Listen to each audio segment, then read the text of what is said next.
losing touch of who I am when you're far away. And I feel like I'm running in circles around you. And I know I've been acting.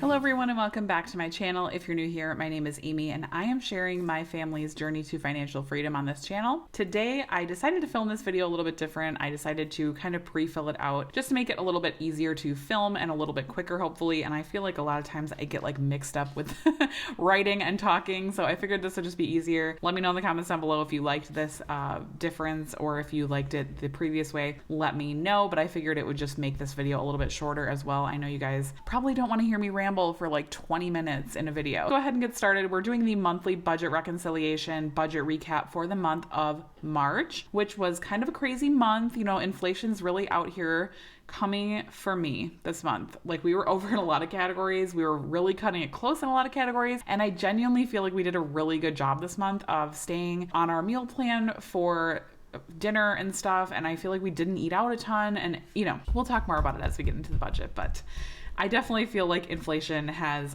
affected our budget officially the most this month that it has. I feel like February was a little bit, but I wasn't really feeling it as much as I did in March. For our W-2 income, our budget was $7,000 and we brought home $7,000. So no difference there. And then for side hustle income, we never budget for this money, but we did bring home $341. So that is a difference of $341. And that leaves our total income for the month of March at $7,341. So that is what we had to work with for the month of March. So let's go ahead and go through our categories. So our mortgage is $1,284. That was $1,284, nothing special there. That was at 17.5% of our income. So this percentage of income is going based off of our total income. This is our net income. So I know that does get a little bit confusing and I get a lot of questions about that. This is our net income. So this is what we are bringing home after taxes, after 401k, after any of our deductions. We have our health insurance, 401ks, life insurance, and a few other things coming through before you see this number. We also have an HSA. I don't think I mentioned that, but we have all those deductions that come out, and this is what we net in our checking account for the month. So this percentage is a little bit skewed. It's definitely lower than this if you're going based off our gross income. Hopefully that makes sense. I do get a lot of questions where I'm pulling this from. So this is coming from our total income, including our side hustle income. So it does get swayed a little bit when we have like a lot of side hustle income because all of our side hustle income goes towards our goals. So yeah, hopefully that makes sense. Let me know if you have any questions though. I'm always happy to answer any of your questions about our budget. So then we have our cell phones, which we had $130 and $130 came out. Most of these are our fixed expenses, so we typically don't have any changes to these few top ones. Netflix, $15 came out, and that was at 0.2%. Then we have a Peloton bike, so that was $41. And I do round these numbers off, you guys, if you're new here. I just don't like to deal with like the pennies and cents. I just round it up or down depending, and that's how we actually do it in our budget for real. Like this is what is really our budget. So I just keep like the dollars and cents. Those just roll into our buffer. We do keep a buffer of a few $100s in our checking account just in case something were to come out or, you know, we go over budget, which definitely happens and did happen this month. So it just kind of protects us a little bit from anything that were to happen. I don't want to overdraw our account, so I don't like to completely like zero-based budget down to nothing. So then we have our internet, which was $60. That was 0.8%. We have giving, which we give to various charities every single month. Depending on the month, we don't have anything set up like officially that we donate to every single month. We just kind of do what feels right for the month. And a lot of times we're given opportunities to give to different charities depending on the month. So that was $100. Then we had our Amazon Prime, which I had budgeted $120 because when I logged in to our Amazon Prime, it said that our bill was coming out at $119 because I thought we were grandfathered into the previous price. As you guys know, or maybe you don't know, Amazon Prime went up to $139. And so I was under the impression that we were grandfathered in because that's what it was telling me. But when it actually pulled out of our account, it pulled 140 or 139, you know, whatever it is, 140. So it was actually $20. We under budgeted by $20 because I was expecting it to be what it said that it would be. So I was kind of honestly pissed off when I saw that come out because I was like, what the heck? I specifically went to look at it because I was, you know, I was thinking it might be going up, but I thought maybe we were grandfathered in. It came out like in the middle of March, so I thought, I don't know. I was mad. I was mad because I had contemplated completely canceling it. And, my husband and I talked about it and we were like, well, we use it enough, we'll use it. And so we didn't end up canceling it, but that was frustrating. It's okay. We're going to reevaluate it again next year and decide if we want to pay $140 for it. I feel like we've been using it a lot because we have a newborn, but I feel like next year we might be able to get rid of it. I feel like we won't be using it as much as we have been this year. We'll just reevaluate that next year. But I was pretty annoyed when it came out and I saw that it was wrong. I was like, what the heck? Not wrong. I mean, maybe it is wrong. I don't know. I didn't have the energy to fight about it, so I just paid it and moved on. But then we had our electric. We had budgeted $200. Typically, our March bill is when it starts to go down from the winter. It's typically a little bit warmer, although March this year was kind of cold. So our electric bill was actually $206. So we did under budget by $6, but that was pretty close. So I'm pretty happy with that.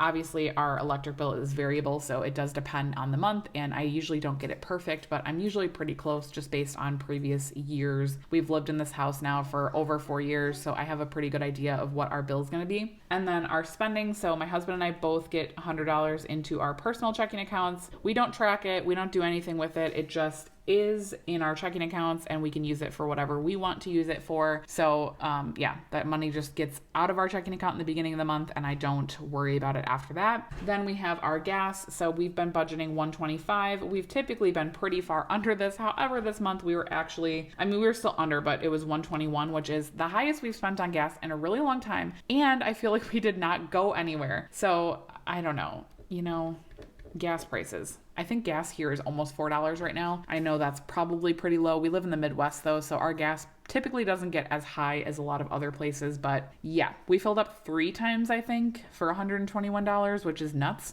We have a CRV, so like our tank isn't even that big. That was for 3 fill-ups for the month, and that was at 1.6%. I don't drive a lot right now because I am currently on maternity leave, and even prior to being on maternity leave, I was working from home. I'm still not sure if I'm going to be continuing to work from home like permanently or if I'm going to be going back into the office for some like hybrid type of situation. Haven't heard yet. And like I said, I'm on maternity leave, so I'm not like in the loop at work anymore right now. We will kind of see what happens when I do go back to work. But for now, we're leaving at 125. I'm hoping next month we will be able to stick under that as well. But again, gas prices are still going up, it seems like. So we'll see. And then groceries, we've been budgeting $600 and we spent this month $624, like not horribly over, but definitely over budget. And like I said in the beginning of the video, I feel like we genuinely did a really good job this month of like not wasting any food. We were eating out of our pantry and our freezer. I don't feel like we got anything like extraordinary for $624. We also have a stockpile of diapers for the baby, and so we didn't have to buy any diapers or anything. So this was like pretty bare bones, and it was $624. I am not impressed with the grocery store right now, but it is what it is. We will just, move on. Moving forward, it's okay. Then fun and kids, we budget $100 a month. This is just for like anything extra for our kids that we want to do, if they want to go do something with their friends. Actually, this month we spent $67. And that was because my son went to a water park with, oh, look at that. They cancel out. Perfect. That's awesome. I didn't realize that until I was just writing this. My son went to the water park with one of his friends. He was on spring break in March. And so during one of the spring break days, he went to the water park with one of his friends, which cost us almost $67. It was just nice for him to be able to do something fun over spring break. Since we weren't able to do a vacation this year because we have such a small baby, I'm not traveling with a 3-month-old now, or a 2-month-old at the time. So I wanted him to be able to do something fun. So that was awesome. And I love having that in our budget because it just allows us to say yes to things. His friend's parent texted me and asked if he wanted to go, and I didn't even have to think about it because I knew we had this money set aside for like extras for our kids for the week. So I said, yep, let's go for it. And he had a great time. So miscellaneous, we budget $200. This is just for anything that doesn't really fit in any of our other categories. We spent $182, and that was under budget by $18, which is great. We definitely needed some extra money this month because of all these other overages. So that was at 2.5%. And then finally we had dining out, which we budgeted $225, and we spent $277. Yikes. But I don't feel like we ate out more than usual either. Like, I feel like inflation is also hitting restaurants, which makes sense. Obviously, if the price of food is going up, restaurant prices are going to go up. So it is what it is. I think I budgeted $250 in the month of April because of this, but we'll see if we can stick to that. I hope so. I'm really trying to be better about eating out, not only for money, but also just because, you know, it's not as healthy to eat out. So we're just trying to slow down on the eating out a little bit, but we'll see. Then next up, these categories are all savings. So that's why they're all kind of grouped together at the bottom here. These are all sinking funds, and then we have our emergency fund at the bottom. So our car sinking fund, we had budgeted 100. Kids, we budgeted 50. Home, we budgeted 100. Vacation, 100.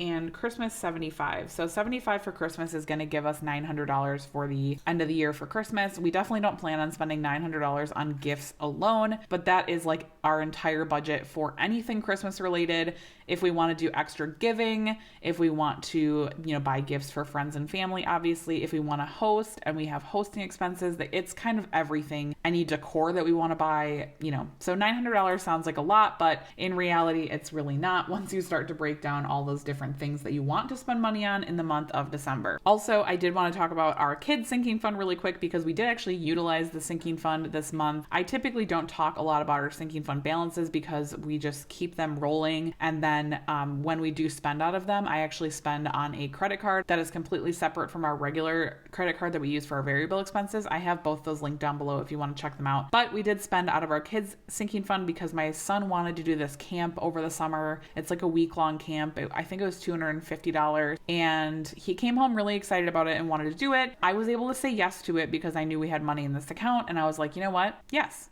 We can do it. And that felt really good because when I was growing up, I never went to any sort of camps or anything because my family just genuinely couldn't afford to do all the extras. And so it just made me feel really, really good that we were able to say yes to him and be able to provide him that experience. And it also didn't interrupt our March budget. So that was also great because we didn't have to like shuffle anything around. $250 is not cheap. So it definitely would have affected our budget if we would have had to like cash flow that. So it just felt really good. I highly recommend having a kids sinking fund if you have kids, because it seems like every single week I am having something pop up for my kids, whether it's bringing a treat to school or somebody's birthday or doing an event at school or anything else. Teacher appreciation, buying teachers gifts, all those things. They seemingly pop out of nowhere sometimes. So it's really nice to have this kids sinking fund.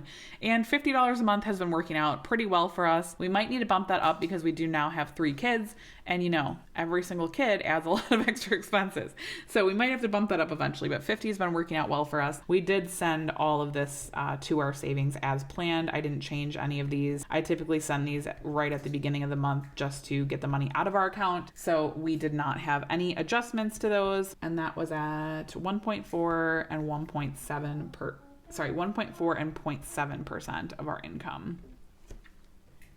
All right, and then moving down to our last category, which is our emergency fund. So we were able to send $3,270 to our emergency fund this month, which is awesome. That is at 44.5% of our income. Our goal this year has pretty much been to be able to save or send about 40% of our income to our financial goals. I feel like that's very reasonable. I feel like it's doable for us right now. Obviously with inflation, you know, it might not be as doable going forward. We'll kind of see where that goes. I'm hoping it'll slow down a little bit, but we'll see. We're just going to send as much as we can, and that's what we're doing, and that's what we've been doing. So I'm super, super proud of 44%. That feels like a really great number. So let's go over our little recap here at the bottom, and then I will close out this video. So again, our total income was $7,341. Our total expenses were $7,142. So we actually had a positive difference of $199. If you watched my February budget closeout, I also had a pretty big variance that month as well. And the reason is because we still have outstanding medical bills from when my son was born. I'm trying to do a mix of cash flowing and pulling out of our HSA. I don't want to drain our HSA completely, so we've been trying to cash flow as much as we can. I think last month we were able to send maybe $300 towards it, and then this month we were able to send $200. And then if you watched my April budget video, again, I did set aside $500 to send to medical expenses in the month of April, and we should be able to finish paying those off in April. I did pull multiple $1,000s out of our HSA to be able to cover the majority of it, and I think we're down to only a few $100s of the bills that I've received. Again, if you know medical bills in the US, they be rolling in months after. So I hope I got all of them, but yeah, we'll see. Anyways, that is all I have for this video for you guys this month. Let me know how the month of March went for you. Are you experiencing inflation as well? Is it crazy where you live? What is your gas prices? I'm really curious. Let me know in the comments down below, and I will talk to you guys in my next video. Bye, guys.